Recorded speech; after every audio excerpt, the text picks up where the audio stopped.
Hey folks, Nick here from Another BookTube channel. Today, reviewing the book How to Sell a Haunted House by Grady Hendrix. I was hesitant to read this book because I've only ever read one other Grady Hendrix book before. Well, one other of his fiction books. I read Paperbacks from Hell, which was fun, which was a good reference book. But I read My Best Friend's Exorcism.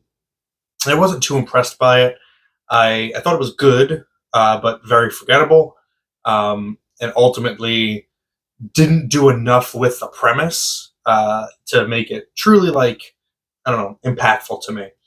But this book, How to Sell a Haunted House, saw a lot of really good feedback about it on Instagram and on YouTube.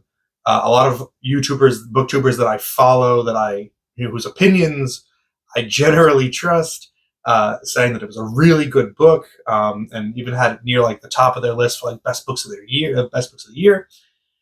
So I thought, why not? I was at the library.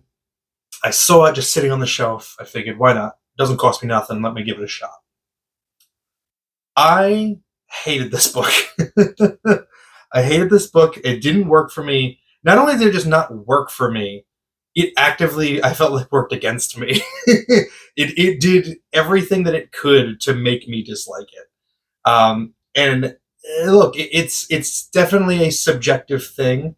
I will say up front, I think that this is a pretty decently written book, and I could see why people like it, and I could see some of the aspects that people would grab onto and say "Oh yeah, I really like that part," but none of those parts work for me.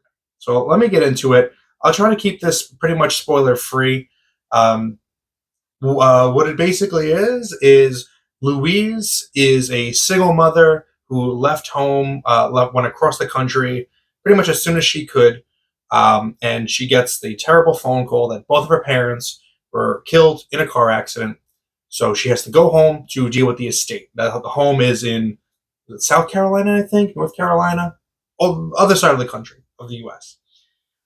And in the process, she has to reconnect with her brother, with whom she's estranged, her brother Mark. They don't get along at all, actively combative with each other. They've got nothing in common. And he's horrible. I hated Mark from the first moment he showed up. I think that was the intention by Grady Hendrix, was to show him as a really miserable bastard, and he succeeded at that. But that also led to a problem later, which I'll get into. And they now have the task that together they need to sell the parents' house and also do something with all of the belongings. The mother was an artist. Her art mostly consisted of puppets, creating puppets and dolls and things of the like. And so that's ooh, creepy. So the house is full of those things. And while they are trying to clean up the house, to go through it, to fix it up for the sale, it's haunted. And so now you got to deal with the haunted house, and also you've got the brother-sister relationship that needs to be mended. Pretty simple stuff. And I looked at this and I said, okay, there's two stories in here. There is the brother-sister reconciliation that needs to happen, which most likely will, and then there's the haunting.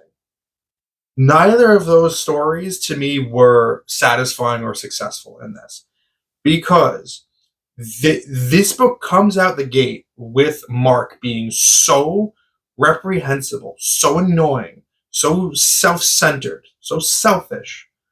I did not want to see him redeemed. I didn't care if Louise and him put their differences aside and became on friendly terms again. If I was Louise, I would have, as soon as the information about, okay, you got to sell the house now. Okay, you take care of it. Goodbye. I'm going back home. I would have just separated myself from the conversation, because he was so awful.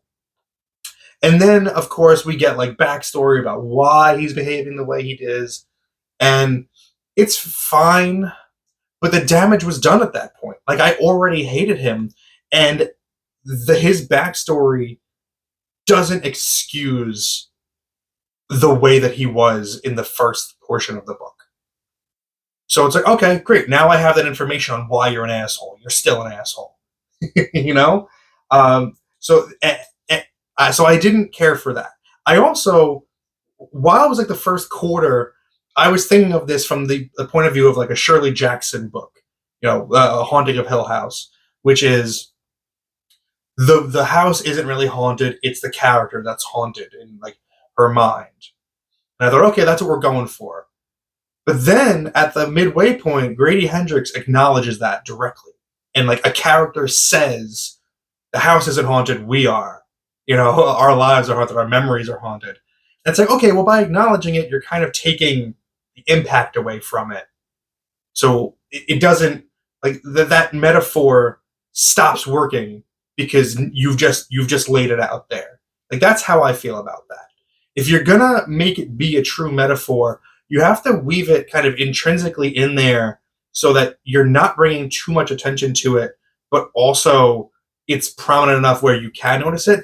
And I think about the Netflix adaptation by Mike Flanagan of The Haunting of Hill House. How to Sell a Haunted House is broken up into 5 parts, and each part is named after one of the stages of grief. So it's like denial, anger, bargaining, whatever the 4th one is, and then acceptance. The Haunting of Hill House Netflix show also has that exact theme present. The first 5 episodes of that show, each one of the characters, of the kids, they represent one of the stages of grief. But that's never explained. It's never highlighted to us. It's never pointed out. It's something that, you come to understand naturally just in the experience of watching it. You go, oh, wow, that's really clever. That's interesting. And that's not what happens here. Like in that story, that's an instance of it being intricately woven in to the point where you can almost miss it. But you can't miss the point, but you might miss what the actual what they're doing is. You know what I mean? You can't miss it here. It's not subtext, it's text. I should have just said that instead of going on. It's not subtext, it's text.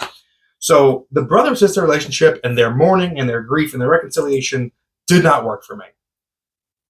So that's one whole story of the book. The other story is the actual haunting. And the haunting completely fell flat to me. Because I'm not going to spoil how the book ends, but I am going to spoil right now, just for this moment, what the haunting actually manifests itself as. Okay? So if you don't want to know, skip 10 seconds ahead. Okay?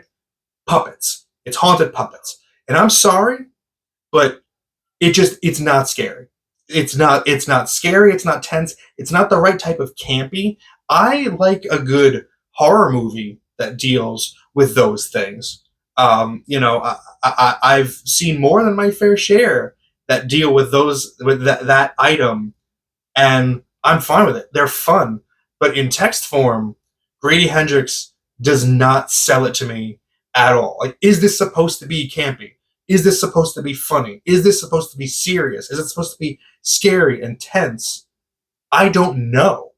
I read the whole book and I do not know what the intention was with having that be the haunting. And so during these sequences, the scare sequences, I was so bored and I found myself skimming a lot of this book. A lot of it. And I don't like skimming in books. I hate it actually because I feel like I didn't even really read it. But I'm going through and I'm just like, okay, more of this. And I just don't want to waste my time on it. I felt nothing for the haunted aspect of this. So yeah, I mean, there's really nothing more to it. I think Grady Hendrix can write well. I just don't like what he does with his writing. I don't like the decisions that he makes. I don't like how the way that he connects his text and subtext. I think it's way too on the nose and present. I think the subtext becomes text, and it just that fails for me. So that's it. That's all I'm going to say. I know this book's really, people love it. I didn't like it at all. I hated this book, but I did finish it, and there were aspects of it that. It occasionally, in the beginning, I was like, oh, man, I'm into it. And then it would go, oh, no, I'm not into it. Oh, you know what? Maybe it's getting good again. Oh, no, it's not. So because of that, my arbitrary and subjective grade for How to Sell a Haunted House by Grady Hendrix is 3 out of 10. Do with that what you will. Could have been a lot lower if there was nothing about it that I enjoyed. But yeah, this book thumbs down all the way for me. So let me know your thoughts about this book in the comments below. Let me know if you agree with me, if you're one of the people out there that is a dissenting opinion on this universally acclaimed book. Let me know. I really love to hear that. Thank you so much for spending some time with me today. But now it's time to get back to reading.